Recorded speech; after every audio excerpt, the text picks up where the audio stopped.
fact that the, thank you, Bob, very much. Who's going to get on, but just in case. Thanks a lot. Okay. Hello, B'Shvatim Mevazinata, that the tribes made fun of him. They mocked him. Re'item ben Puti Zeh ben Shapitam, okay, Avi Imo Agalim Lavodat Kochavim. Do you see this this young man? I'm going to translate it that way, but we could look at the son of Puti. That was the name of the, right? Because it said Lokach mi banot Puti el, okay? That what happens, that his grandfather, in a sense, was fattening animals for idol worship. Yaharog Nasi Yisrael, that he would take over by killing a prince in Israel. In other words, remember Pinchas was the zealot, so and right, he used his spear to make shish kebab out of the right, okay. Ela I avuha de imei mi Yosef, but rather if the father of his mother came through Yosef, imei de imei mi Yitro, the mother of his mother, okay, in other words, his grandma was through Yitro. The imei de imei mi Yosef, and if we say that the mother of his mother was through Yosef, avua de imei mi Yitro, then it would imply that the father of his mother was from Yisro. In other words, one of his grandparents was from Yisro, and one was from Yisro. Daikanami, and we learn this exactly from the following: Dichtiv mi benot Putiel, from the daughters of Putiel. Okay, so the Gemara tells us Trey Mashma. Okay, there are two lines of descent. I'm going to explain it that way. That we learn here, Shamamina, that's what we learn, that there are two different lines of ancestry, and we can draw our conclusion from there. Okay? Okay, let's go now to our new Mishnah, which is really a continuation of what we saw with the discussion of the Mashuach Milchama. Okay? So if we were to read through the whole section in the Torah, we would see that it seems to be telling us that the Kohen Mashuach Milchama himself said certain things, okay, and Shotrim, perhaps they repeated these things, okay, what he said. So he may have given a whole charge to the right, and then they may have reviewed it, okay? But the question the Gemara is going to ask is that how we really need to understand that section in the Torah? Okay? Matnitin. Our Mishnah teaches, V'dibru hashotrim el ha'am, and the officers, okay, who spoke to the people. Lemor, what did they say? Mi ha'isha shebana bait chadash, the man who built a new house. V'lo chancho, and he didn't dedicate it. Yelech v'yashuv leveito v'gomer. He should go back to his house. Again, another example. Achad haboneh says regarding that particular example, the same applies. Haboneh bayit hateven, all right? Beit habakar, beit ha'etzim. The same applies if one builds a house, in other words, for holding straw. Or builds a house for bakar, right, for holding the cattle. In other words, a barn for that. Okay, or beit ha'etzim, or a shed for wood. Exactly. Beit ha'otzrot, or a storehouse. Okay. Achar haboneh. Okay, after the building. The chad haboneh. The same applies for building. Ve'achad halokeach. And the same applies if one purchased the new house. Okay, ve'achad hayoresh, or if one inherited a new house. Ve'achad shenatan lo matana, or if one receives it as a gift. So these were all, I'm going to say, included in these opportunities were included in the exemption that the Torah applies regarding a new home. building a new one. Okay? Now, the Gemara is going to, of course, ultimately ask the question, which we can anticipate just for a moment. But the Torah text, the pshat of the text, seems to only tell us it applies to somebody who actually built.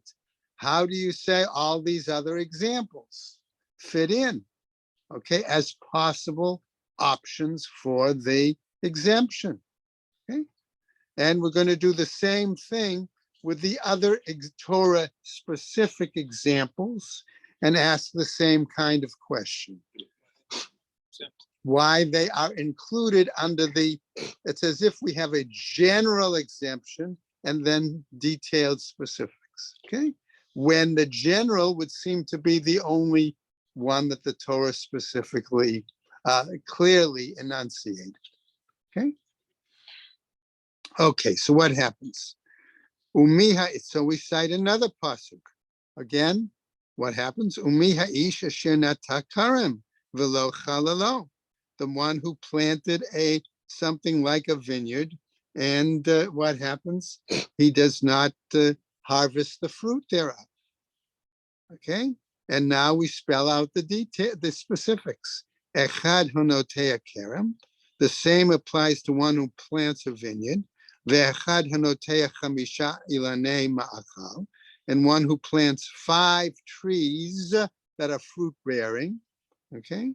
Va'afilu mechameshet haminim, okay, and even if they're from 5 different varieties, echad hanotea, the same applies to one who plants, ve'echad hamavrich, one who bends over, okay, it's a form of attaching one tree to another, so to speak, or taking the same tree He takes and the root and put it ground, into the ground, and then when okay, it starts to grow, right, he cuts it. right? Ve'achad hamarkiv, one who grafts, okay? Ve'achad halokeach, or one who purchases. Ve'achad hayoresh, and one who inherits. Ve'achad shenatan lo matana, and one who receives a tree as a gift. Okay? In other words, this is all widening out. Exactly, exactly. In other words, we have the pasuk, which is a very clear statement, and then it says, but there are specifics of this that do apply and give then the permission of an exemption for that individual to go back, right, and to leave the army. That's what many people left. Okay, well, the implication we're going to see is that's perhaps part of the reason that the Gemara raises the question, but the pasuk only spells out so-and-so, okay? So we can anticipate that now. So what happens? Again, third pasuk that's cited. Umi ha'isha she'eras isha v'gomer, one who became engaged to a woman. Okay, what are the specifics now? Echad ha'ma'ares et ha'betula, one who becomes engaged or betrothed to a virgin. Ve'echad ha'ma'ares et ha'almana, and one who becomes betrothed to a widow.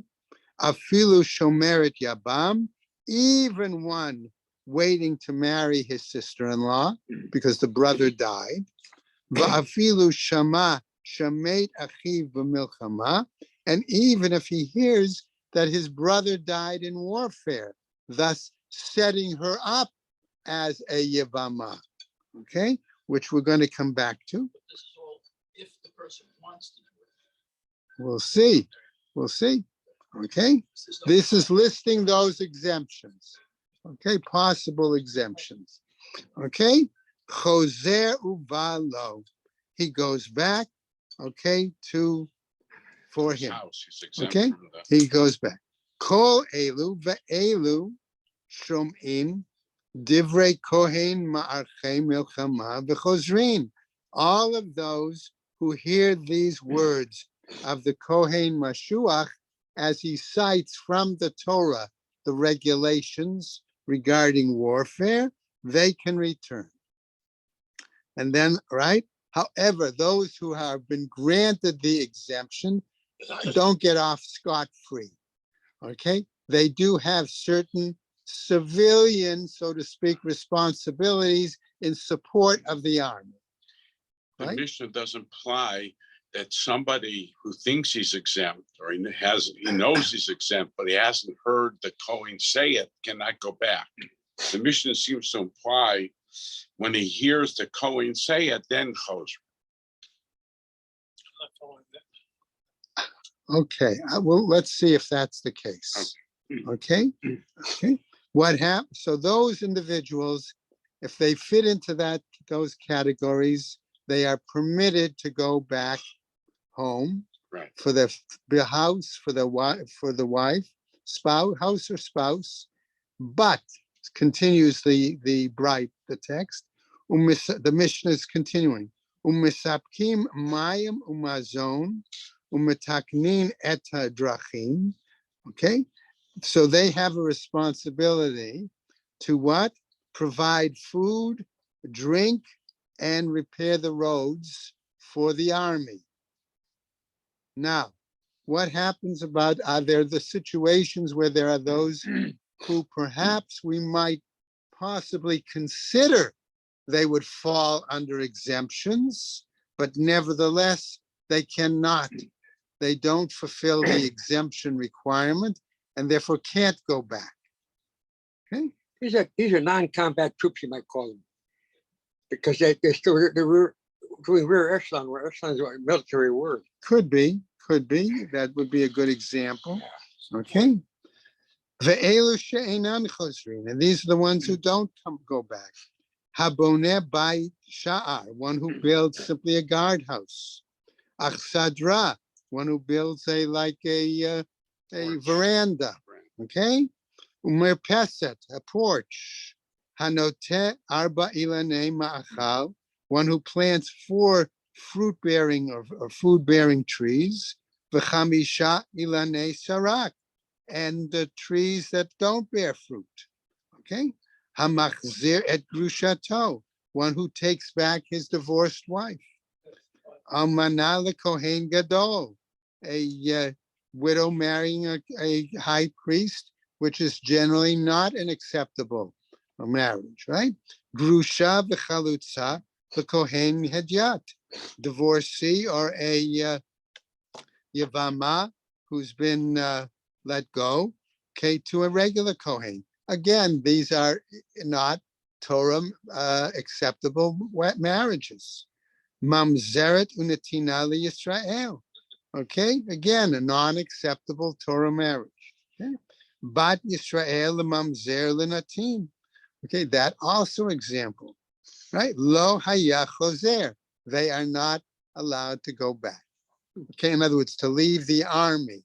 All right. If they entered into a marriage that was prohibited, they're not being rewarded. Okay, well, that would be one way of looking at it, right? Okay.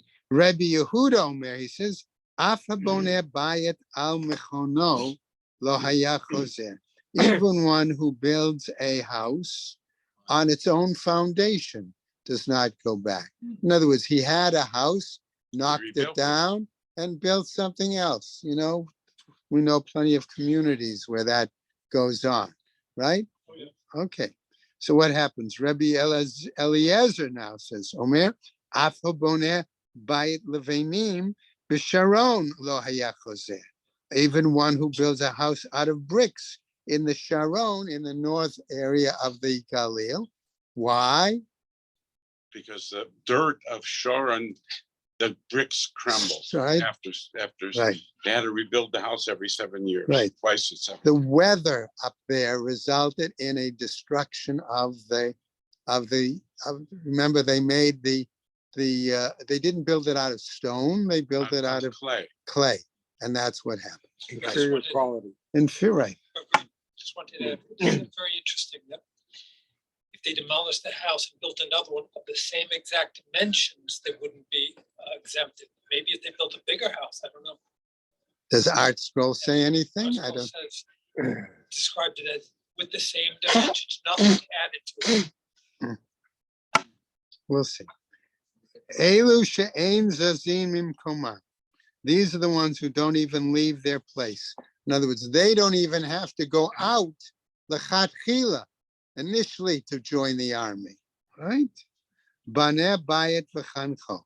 He builds a house and dedicates it. Natah kerem v'chalalo. But he never lived in it yet. He hasn't lived in it for a year. Right? Right? He plants a vineyard and harvests it. Okay, but he doesn't derive the benefit from the harvest. Hanoseh et arusato, one who marries his betrothed, right? Hasn't lived with her a certain amount of time. Shana. Hakones et yavamto, one who brings into his under the chuppah his yabama. Okay, Shana Amar, Naki Yihye Leveto, Shana Achat Lebeto. Okay, that's why we're saying that it has to be 1 year. Ze Beto Yihye, Ze Karmo, V'samach et Ishto, Zo Ishto. Okay, so we use that same 1 year criteria, okay, there for all of those examples based on that puzzle. Why doesn't that continue and mention the ones people are afraid? We didn't get to that yet. Good question, Seb. We've got to get to that, right? We've just gave the specific. Now we're going to get to that. At some point, we're going to have to get to Not that. this Mishnah, but then the Right. next. At some point, we're going to get to that. I have a question. It says something about those who did not leave their homes. And it then goes on to say that they're not even required to go to the border and they don't even have to do this. They don't go out into the army. They don't even have to do the. They don't have- Mopsik muscle. Right.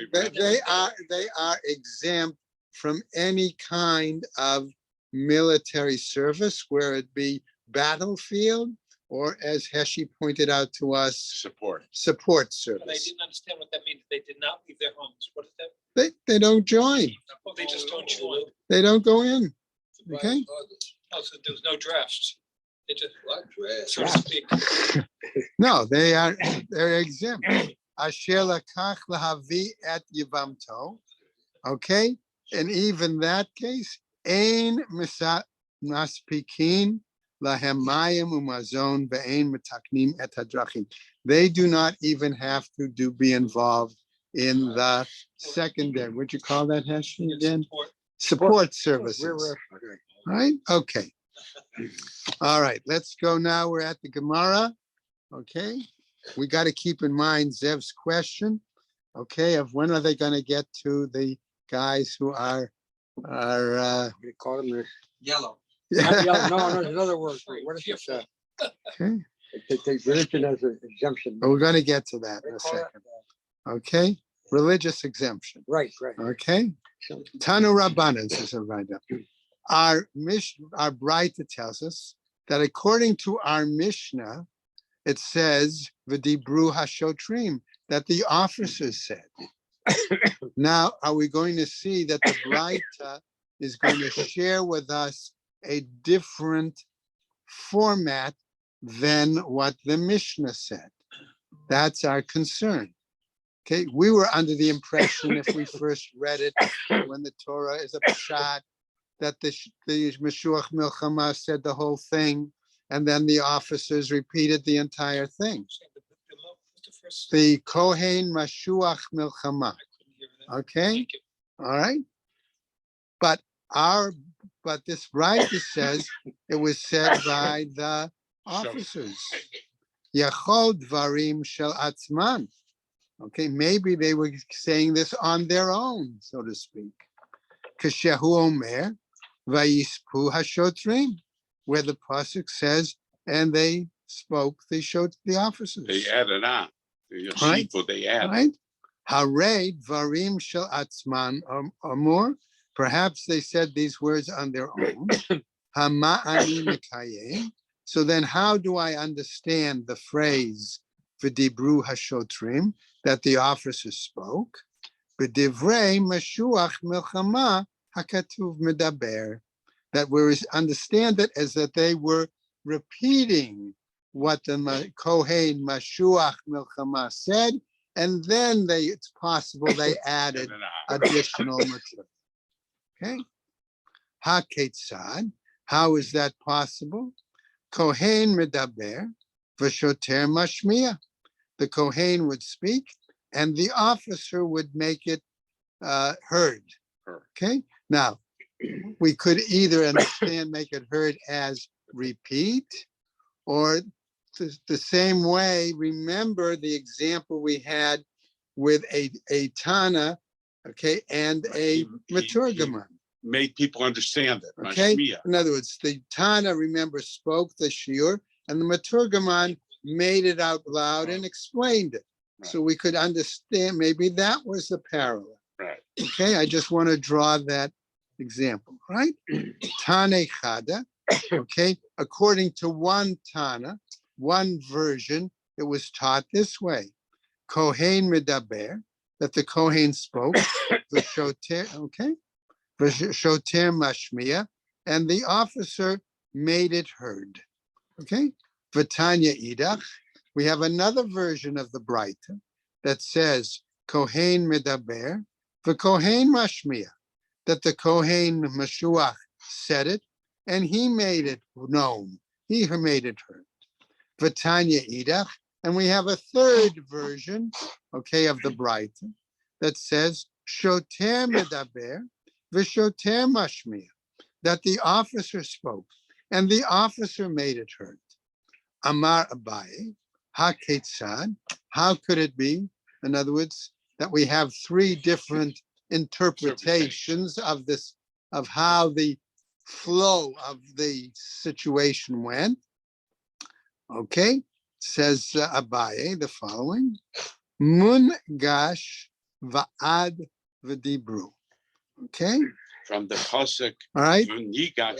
Okay, in other words, what he's saying is mi vanigash, from the time when it said and he came forward. That was the Kohen Mashuach. Okay. But right, so what happens until v'dibru? Okay, Kohen medaber. That's where the Kohen Mashuach would speak. All right, the Kohen Mashmiya, and he would also make her. Then mi vidabru ad v'sofu, from the time it said and they spoke and they added. What was that? Kohen medaber, the Kohen Mashuach spoke.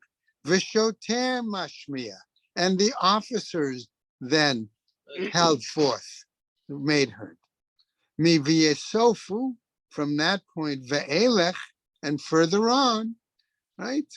Shoter medaber, v'shoter mashmiya. The officer spoke, and the officer then made it heard. Okay, so what we could do theoretically is, if you sometimes see, if we had the section from the Torah and we wanted to color code it, okay, Erwin's idea, thank you, Erwin.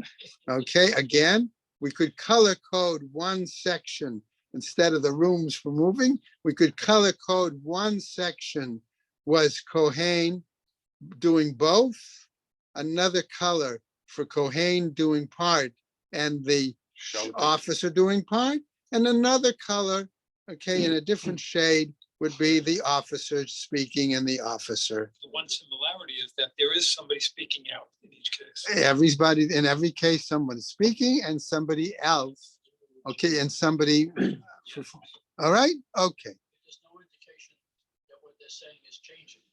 Right, right, no change, right, no change in the section of the Torah. Okay, okay, thank you, Ted. Tanu Rabbanan. Let's go now to another writer. Okay, we're about 1, 2, 3, 4, 5 lines from the bottom of the Amud. Okay, again, we're coming back now to our whole section where we cited the pasuk, and then we gave additional specifics that are under the rubric, I'll say, of the pasuk. All right, Asher Bana, he says, at the Torah said, who built? Ainli Ella Asher Bana, but I only have that the Torah spelled out that he built. Lakach, purchased, V'yarash, inherited, V'nitan lo matana, or received as a gift, Minayin. How do we know that those apply? Talmud Loma. From them, with them. Okay, how do we know that those apply? Oh, goodness. All right, mi ha'ish asher bana bayit. It says for the person, the man who built the house. Ainly ela bayit.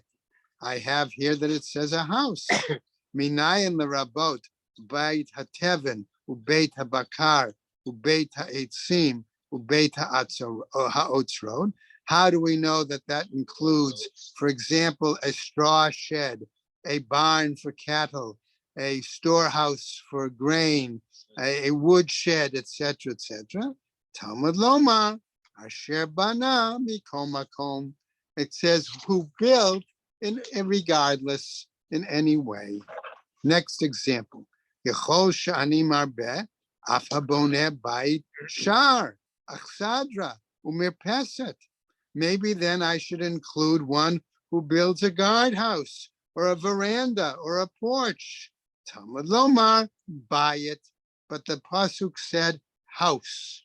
Mabayit hara'ui l'dira, where a house is something suitable for habitation, right? Afkol hara'ui l'dira.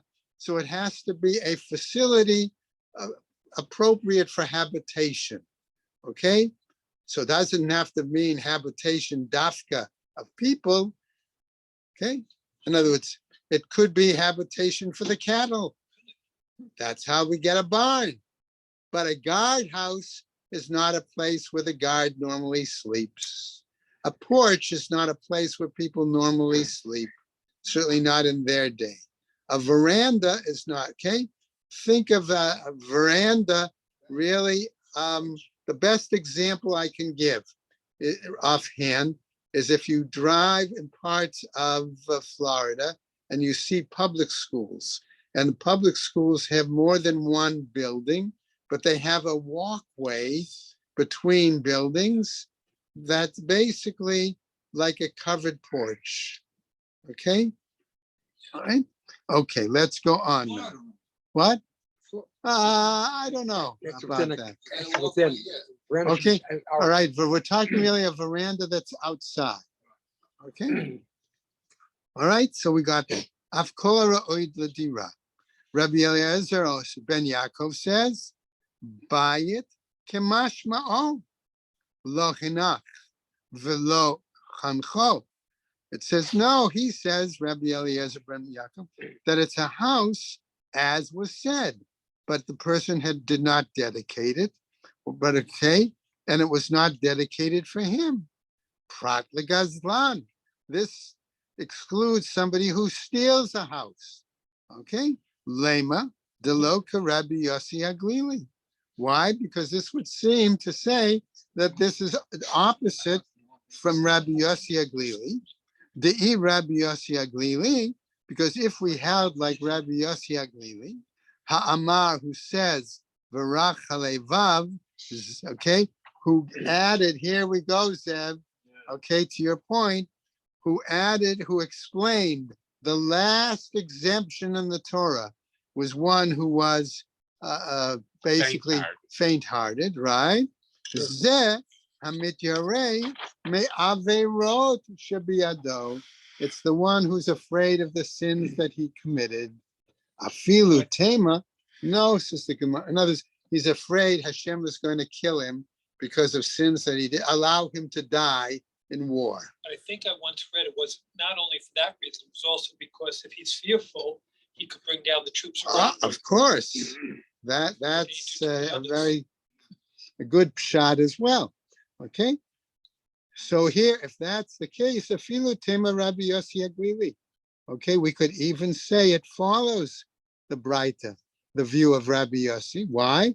Kagon da'avad shuvah, because maybe the guy was sinful and he says, oh, if I go into war, what's going to happen to me? I'll do tshuva now. Okay, and what happens? V'yehev dami. Okay, he died. He pays it back, so And it's not stolen. Right, and he not only, how did he do tshuva if he stole the house? He actually buys it. All Right? Okay. Ihachi, if that's the case, havale lokeach v'lahader. If that's the case, as the Gemara, he would be like a purchaser and should be able to go back. Kevan the meikara b'torat gezela ata liyadei lo. But since it originally came into his hands through inappropriate religious means, okay, through Gazela, okay, no, he can't go back.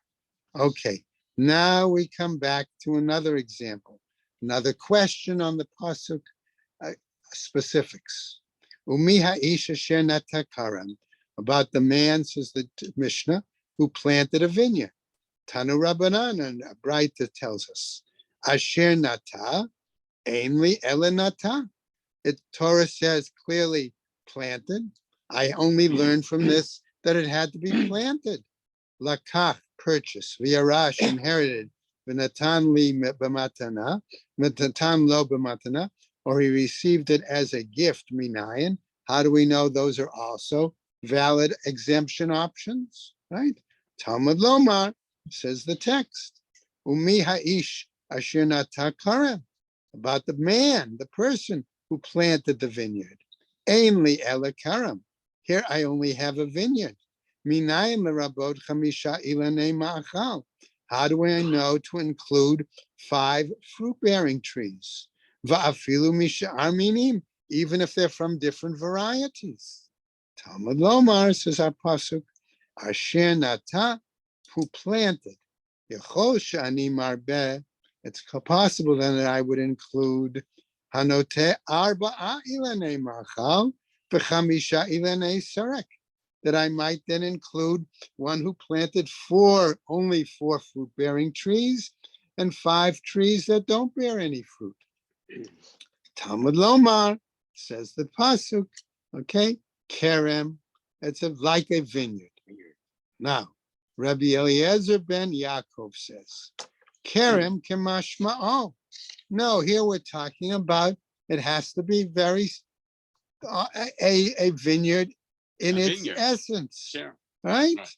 Lo chilel, if he didn't, right, harvest it.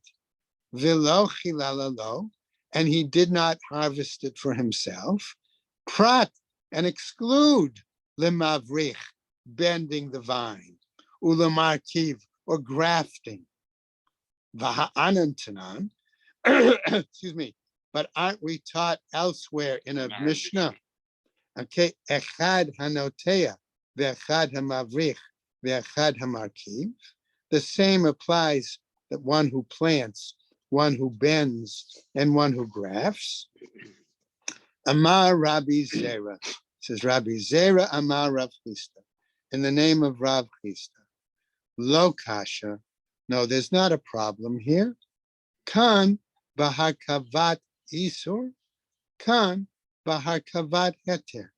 We're talking about a situation here where, in a sense, where he's grafted something that's prohibited, okay? And here, where the graft is permitted.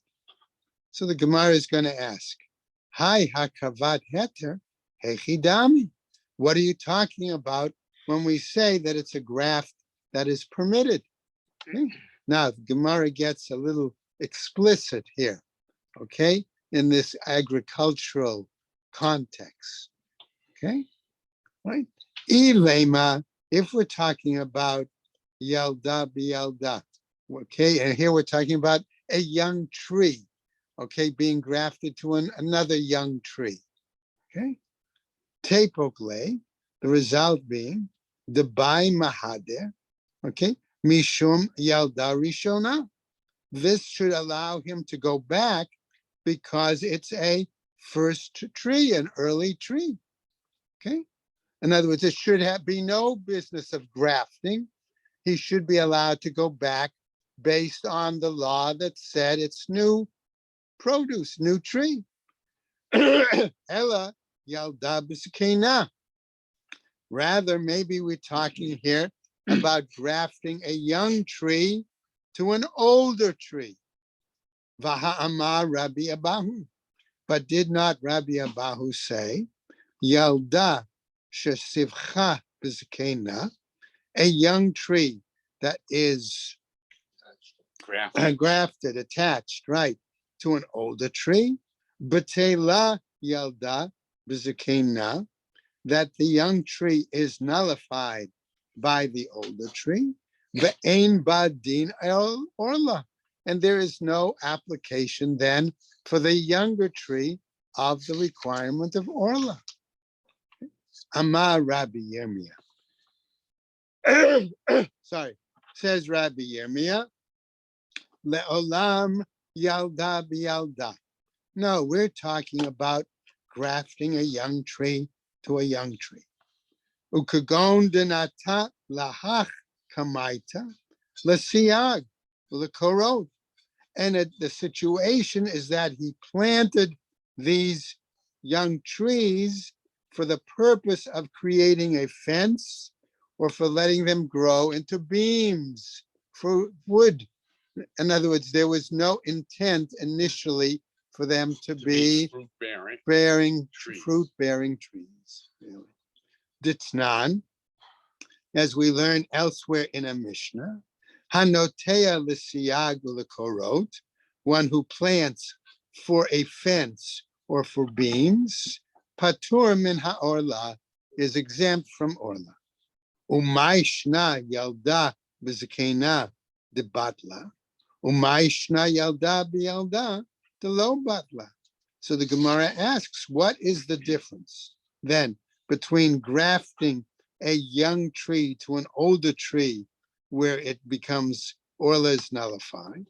And what is the difference between grafting a young tree to another young tree where it's not nullified? Hatam, there in that case, imamlich Allah, if he changes his mind about it, lav bat mahaderhi, it doesn't allow him to go back, in other words, to leave the army. Hacha, here, imamlich Allah, if he changes his mind, bat mahaderhi, that is a situation that allows him to return. In other words, leave the army. Okay? Daha me'ikara the perekaima. Okay? Why? Because the assumption is that originally most people plant trees to get the fruit. Okay? Midi dahava ahalu me'alehem. Okay, since we say that they have brought this up, Titnan, the fact that it was taught in the Mishnah, alu me'alehen. What about the example that trees grow on their own? What about that case? We have that situation where a Mishnah tells us trees that grew on their own, chayavin ba'orla. They are obligated to orla. V'lokma bekerem shel shnei shutafin. But in that example of that Mishnah, we applied it to a situation where it was a vineyard of two partners. Dahai hadar adide, Bahai hadar adide. Okay, if that's the case, this one should be able to go back. In other words, leave the army, and this one should be able to go back and leave the army. Amar Rav Papa, says Rav Papa, Zot Omeret, this would seem to tell us, Kerem shel shnei shutafin, a vineyard that was from two partners, Ein chozrin alav ma'archei hamilchama, that they don't go back based on the regulations of war. Umay shna michamisha achin umeit echad mehen b'milchama. And how is that the one plant, a vineyard, should allow two people to go back? How can we say that that is any different from the situation of a number of brothers, 5 brothers? One of them dies in war, and the wife then is a potential tiyavama to the other 4. And you're going to allow all 4 of them to leave the army? Because we don't know for sure which one of them is going to carry out Yibum, right? Umeid echad mehem b'milchama, in that situation. The kulan chozrin, and you say they're all able to go back, and you say, no, that doesn't apply to the 2 partners for the vineyard. Okay? Hatam kol chad vechad karina ve'ishto. In that case, any one of them could then declare that she would be his wife. Hacha kol chad vechad Lo karina be karmo. But in this case, okay, each one of them cannot call it his vineyard. Okay. Okay, let's go on now. How are we doing time-wise? Okay. 24 hours. What? Yeah. All right. All right, we'll cover as much we can. Rav Nachman bar Yitzchak says, but Mavrich Ilan b'Yerek. He gives another alternative explanation. Maybe when we're talking about grafting, the situation was that they grafted it to an herb. Okay. Vahai Tana, Hu Tanya, Hamavrich Ilan b'Yerek. Okay, and we have a Tana who teaches a Braita, okay, that says that when we graft a tree to an herb, Rabban Shimon ben Gamliel, Matir, he permits Mishum Rabbi Yehuda ben Gamda, Ish Kfar Akko, who relies on a view of Rabbi Yehuda ben Gamda from Akko, V'chachamim Osrein, but the sages disagree with him. Now, what happens? Now we get a whole series of examples now of Piskei Halacha that Rav Dimi and then Rabbi Yehoshua bring from Eretz Yisrael to Bavel, clarifying some of these questions. Okay, first example.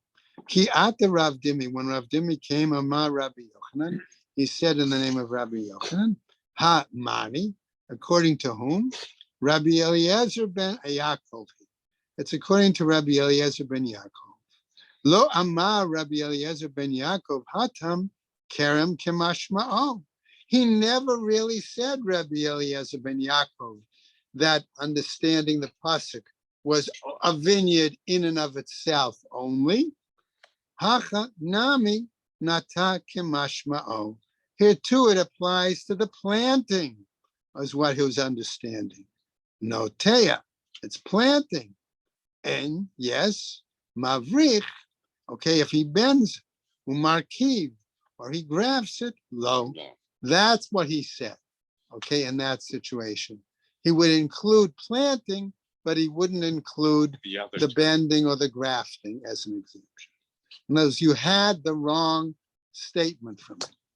Another example. Ki ata Rav Dimi amar Rabbi Yochanan. When Rav Dimi came and he said in the name of Rabbi Yochanan, Mishum Rabbi Eliezer ben Yaakov. In the name of Rabbi Eliezer ben Yaakov, another case. Yalda pechuta mitefach.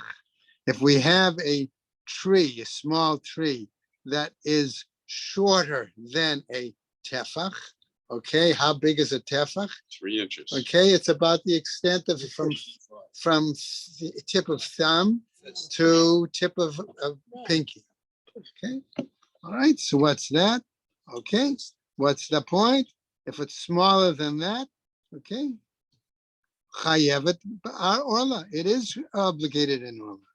Kol shnoteha demitchazia kivat shata, and all the time that miniature tree, let's say, can be seen at that kind of height.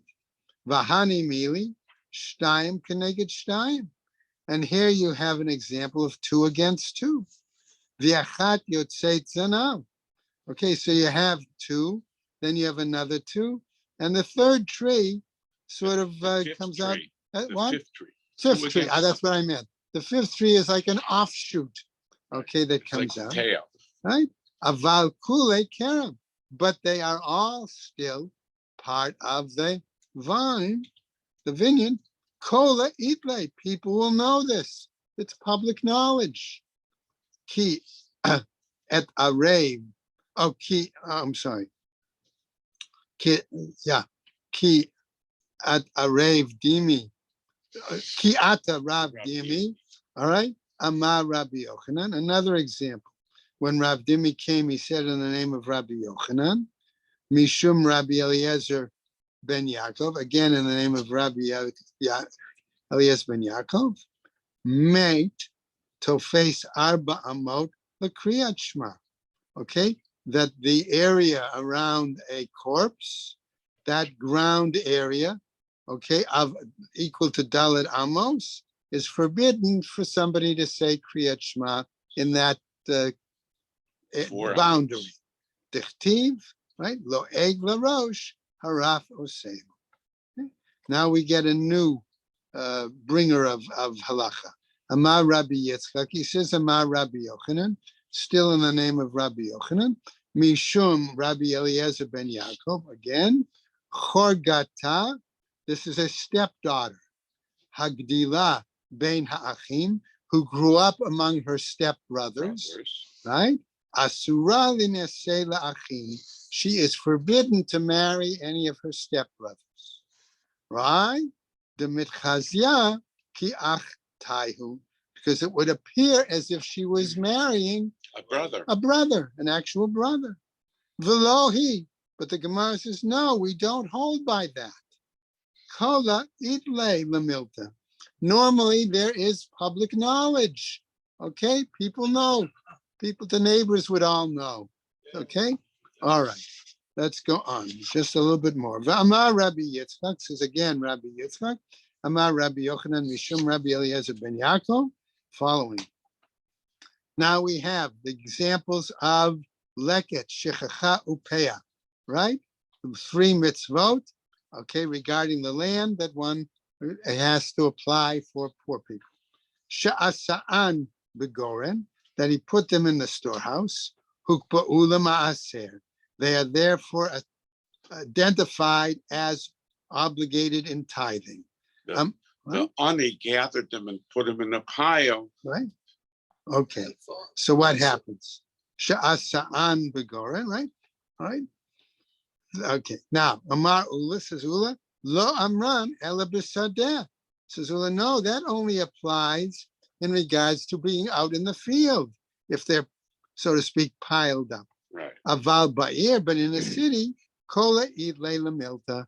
There's publicity to the situation. Okay? Va'amar Rabbi Yitzchak, Amar Rabbi Yochanan, again, Mishum Rabbi Eliezer ben Yaakov. Yalda hapchuta mitefach. Now we come back to our little tree there. Okay, the tree that is less than a tefach tall, eina mikadeshet et hazra'im. It doesn't throw off, it doesn't give off, render any seeds. Or in others, further planting. It doesn't make the field climb, right? The seeds climb. Right? Vahani mili, shtayim keneged shtayim, v'echat yotzei tzanav. And here we're talking again about 2 trees and another 2 trees and one little tail, little nut. Aval kuli kerem, but if they all entirely are kerem, makdish. Okay, they do consider to be sanctified, and therefore that's the case. We're going to stop right there. Okay, so that's the. Like I said, I didn't edit the Gemara the length of the Amudim and Dapim. I just try to teach it. Yeah, but look what we got tomorrow also. Michael's going to do, I think, this year. The next few days, these are long, right? What? That just makes it that we have to deserve the. Well, this is towards the end. I think it's, if I remember correctly, it's the last parak, right? They're all long, but a lot of them, because they're. I got it. We got it. Okay, Bob, thank you again for the use of the phone. Okay. Well, I'm gonna remember, I was busy moving furniture last night. So that's why I didn't. I may sign on tomorrow if I can.